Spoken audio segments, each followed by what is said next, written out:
नमस्कार, मुंबई के flora fountain इलाके से मैं Sohit Mishra city express show लेकर आपके सामने हाजिर हूं। बुलेटिन की हम शुरुआत करेंगे एक बड़े घोटाले की खबर के साथ, जिसमें स्टेट बैंक ऑफ इंडिया की ओर से आरोप लगाया गया है 22,842 करोड़ रुपए के घोटाले का। एसबीआई के डीजीएम ने इसे लेकर सीबीआई में एफआईआर भी दर्ज करवाई है। ABG shipyard, ABG international company पर और उसके अधिकारियों पर यह आरोप लगाया गया है। आपराधिक साजिश, धोखाधड़ी समेत कई धाराओं में केस दर्ज किया गया है।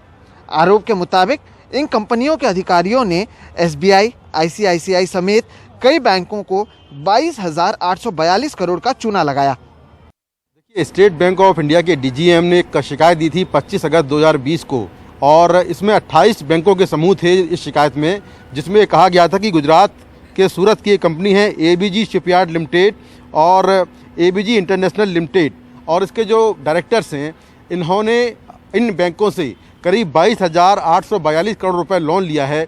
लेकिन इस लोन को इन्होंने अपने निजी खातों में डाइवर्ट कर दिया, यहाँ तक कि इस लोन को विदेश भेजा गया तो पूरा जो पैसा है वो चीट कर लिया गया।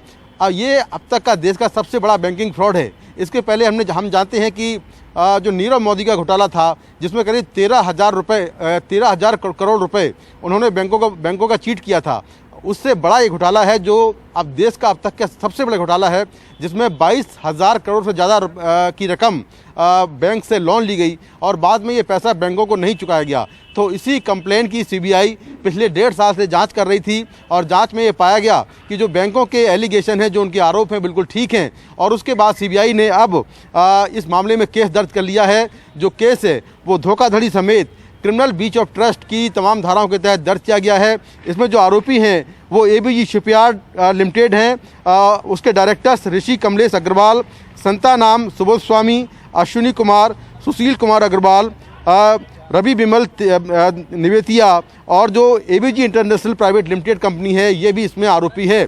तो कुल मिलाकर सीबीआई ने केस दर्ज कर लिया है और पूरे मामले की जांच की जा रही है।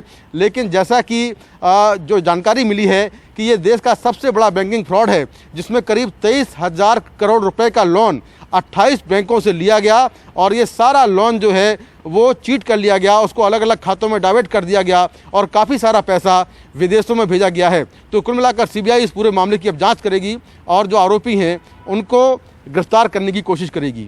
उत्तर प्रदेश विधानसभा चुनाव के दूसरे चरण में 14 फरवरी को पश्चिमी उत्तर प्रदेश और रुहेलखंड के 9 जिलों के कुल 55 सीटों पर मतदान होगा।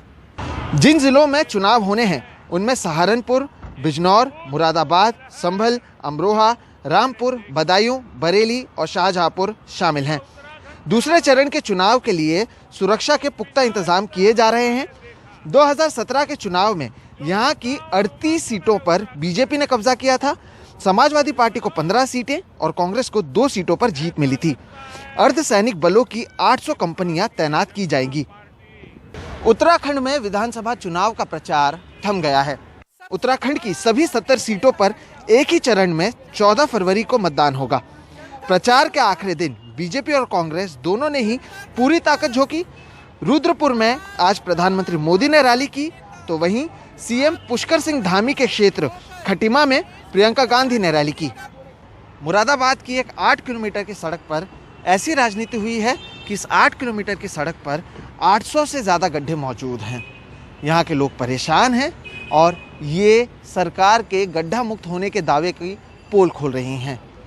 सांसद से लेकर विधायक तक आखिर वो इस सड़क को क्यों नहीं बनवा पा रहे हैं? देखिए रविश रंजन शुक्ला की एक ग्राउंड रिपोर्ट। ये कुंदरकी सड़क है और इस सड़क की आप हालत देखिए। पिछले 3-4 साल से ये पूरी सड़क जो 8 किलोमीटर की सड़क है ये एकदम टूटी पड़ी हुई है, और ये आप देखिए कितने बड़े बड़े गड्ढे हैं। इस गड्ढे युक्त सड़क के धरने प्रदर्शन की खबर कहीं नहीं आती है। ये क्यों सर सड़क नहीं बन पा रही है? सर यहाँ इसके अनगिनत धरने हुए हैं, लेकिन पता नहीं जो राष्ट्रीय चैनल हैं उन्होंने कभी ये 9 किलोमीटर की सड़क आज तक नहीं दिखाई है। हमें तो ये ऐसा लगता है कि जो यहाँ पे सांसद मुस्लिम रहते हैं और विधायक मुस्लिम रहते हैं, इस कारण इस इलाके की जनता का ये मानना है कि इस इलाके में जो विकास नहीं हुआ है, या ये सड़क जो है इतने गहरे गहरे गड्ढे हैं कि इसमें धान लगा करके इसमें खेती की जा सकती है। ये क्यों नहीं मुद्दा है? ये देखो, लगाओ लगाओ जोर लगाओ।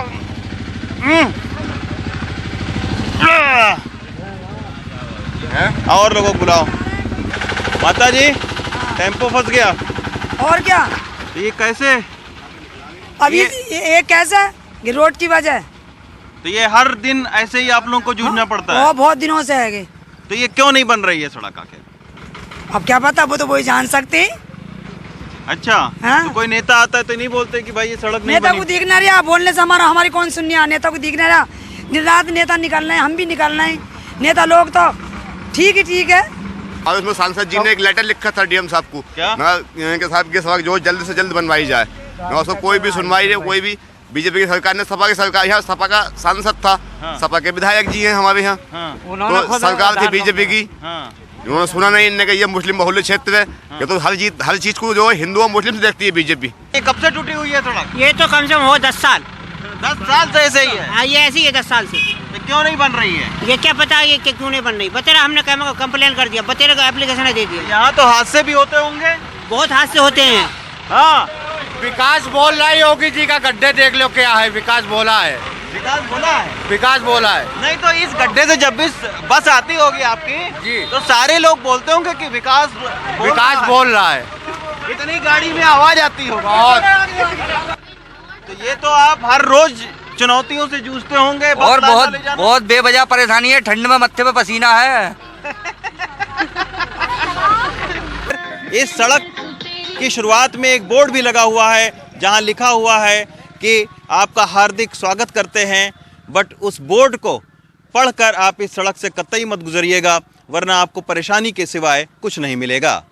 मुरादाबाद से अनवर कमाल और सुधीश कुमार राम के साथ Ravish Ranjan Shukla, NDTV India. City express में फिलहाल वक्त है एक ब्रेक का।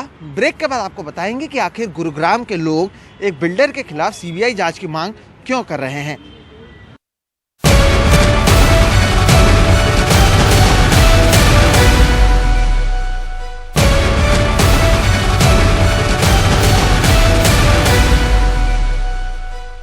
गुरुग्राम के एक टावर में गुरुवार को एक अजीबोगरीब हादसा सामने आया। टावर के 6ठे मंजिल पर निर्माण का कार्य चल रहा था। तभी अचानक से डाइनिंग रूम का 40-50 स्क्वायर फुट एरिया गिरते गिरते पहली मंजिल पर आ गया। पुलिस ने अब इस मामले में चिंटेल ग्रुप के एमडी के खिलाफ मामला दर्ज किया है। तो वहीं सोसाइटी के लोग अब धरने पर बैठे हैं। उनकी मांग है कि सीबीआई की जांच होनी चाहिए और जो पैसा उन्होंने इस सोसाइटी में लगाया है वो उन्हें वापस मिलना चाहिए। देखिए ग्राउंड रिपोर्ट। गुरुग्राम के सेक्टर 109 की चिंटिल पैराडिसो सोसाइटी के बाहर यहां रहने वाले लोग विरोध प्रदर्शन कर रहे हैं। यहां हुए एक अजीबोगरीब हादसे की सीबीआई जांच और बिल्डर के खिलाफ कड़ी कार्रवाई की मांग कर रहे हैं। लोग बेहद डरे हुए हैं कि कहीं ऐसा न हो कि हादसा दोबारा हो जाए। ये हादसा इसी टावर में गुरुवार को शाम 6 बजे हुआ, जब 12 मंजिल के इस टावर में 6ठी मंजिल का केवल डाइनिंग एरिया गिरते गिरते पहली मंजिल तक आ गया। उस वक्त 6ठी मंजिल पर निर्माण कार्य चल रहा था। गुरुवार की शाम को 6 बजे के तकरीबन एक्चुअल यहाँ पे एक काम चल रहा था लेंटर का। वो लेंटर में काम के दौरान कुछ क्रैक आ गए, सपोर्ट नहीं थी, तो वो 6वें फ्लोर से वो 5वें से होते हुए 4थे से होते हुए 1st फ्लोर पर आके अटक गया। ठीक है, 1st फ्लोर पर जाके अटक गया तो उसमें अरुण जी और उनकी वाइफ नीचे दब गए। तो अरुण जी को 16-18 घंटे के रेस्क्यू के बाद सकुशल हम लोगों ने वापस निकाल लिया है। इस सोसाइटी में 2012 में लोगों ने फ्लैट बुक कराई थी और 2016 में फ्लैट का पोजीशन मिला, लेकिन महज 5 साल में ही ऐसा हादसा होगा किसी ने सोचा भी नहीं था। लोगों का कहना है कि सोसाइटी का स्ट्रक्चर पहले से कमजोर था, जिसकी लगातार शिकायत की जा रही थी। पिछले 4 साल से रेगुलरली ये मुद्दा उठाया जा रहा है कि बिल्डिंग के स्ट्रक्चर में कमी है और बिल्डर मानकर भी गया, हाँ मेरे स्ट्रक्चर में कमी, हम इसको दूर करेंगे वो, लेकिन फ्यूचर ही रहा और वो इस हादसे का इंतजार कर रहा था। उसने खुद हाई कोर्ट में और रेरा के अंदर जुडिशियल एडमिशन किया ऑन ओथ कि वी हैव पुअर वर्कमैनशिप। हादसे के बाद अब सरकार कड़ी कार्रवाई की बात कर रही है। ऑडिट जो रिक्वेस्ट कल मुझे रेजिडेंट्स ने किया, 50-60 लोगों से मैं मिला हूँ, उनकी 3-4 रिक्वेस्ट्स हैं। उनको मैंने सिर्फ 1 हफ्ते का समय मांगा उनसे। 1 हफ्ते में as DTP enforcement district administration को और director general town and country planning को रिपोर्ट सबमिट करके एक्शन आपके सामने जल्द से जल्द मैं खुद आपको बुलाकर मिलूंगा। केवल यही सोसाइटी नहीं बल्कि आसपास की तमाम सोसाइटियों के लोग घटिया निर्माण कार्य की बात कर रहे हैं। हमारी सोसाइटी में तो रोज कम से कम 20-20 किलो का कंक्रीट गिरता है और बेडरूम के अंदर भी गिरता है। तो हम कितनी बार कंप्लेन कर चुके, इन्हीं भाट साहब को भी कंप्लेन किया था। इनने बहुत प्रेशर के बाद, पॉलिटिकल प्रेशर के बाद एक नोटिस इशू किया कि हम एक्शन लेंगे। आज तक इन्होंने कोई एक्शन नहीं लिया। चीफ मिनिस्टर ऑफिस में भी हम कंप्लेन कर चुके हैं, कोई एक्शन नहीं हुआ। पुलिस के पास जाते हैं तो पुलिस कह देती है जब कोई मर जाएगा तब हम देखेंगे। कि इसमें जो पानी यूज़ किया हुआ है ये सब यहीं का बोरवेल पानी है, जिसमें बहुत हाई TDS है। इनको गवर्नमेंट के साइड से इंस्ट्रक्शन थी कि ट्रीटेड वाटर यूज़ करना है, तो जस्ट गवर्नमेंट को दिखाने के लिए ये लोग ट्रीटेड वाटर का टैंकर भरते थे, थोड़ा दूर जाके उसको गिरा देते थे, पर्ची सब बनी होगी, बट कोई भी पानी यहाँ यूज़ नहीं हुआ। इसी कारण ये जो हादसा हुआ है उसका मेन कारण यही है। NDRF की टीम अभी मलबे को हटाने में लगी है। गुरुग्राम पुलिस ने चिंटेल रियल एस्टेट ग्रुप के MD के खिलाफ केस दर्ज कर लिया है। हालांकि बिल्डर माफिया इतना हावी है कि इस मामले में अब तक कोई गिरफ्तार नहीं हुआ है। आसमान छूती इमारतों के शहर गुरुग्राम में रहने वाले लोगों को बताया गया कि उनके मकान बिल्कुल पैराडिसो यानी जन्नत जैसे हैं, लेकिन उन्हें बिल्कुल यकीन नहीं था कि एक दिन ऐसा हादसा होगा कि वो जन्नत से ज़मीन पर आ जाएंगे। अब इस मामले में इंसाफ तभी मिलेगा जब इस हादसे के लिए जिम्मेदार लोगों पर कड़ी कार्रवाई हो। गुरुग्राम में अपने सहयोगी आजम सिद्दीकी के साथ मैं मुकेश सिंह, NDTV इंडिया। तो वहीं सिटी एक्सप्रेस में आज फिलहाल इतना ही। अब मुझे मेरे वीडियो जर्नलिस्ट प्रवीण जी रोहित और हमारी पूरी टीम को दीजिए इजाज़त। देश और दुनिया की बाकी खबरों के लिए आप देखते रहिए सिर्फ NDTV इंडिया। नमस्कार।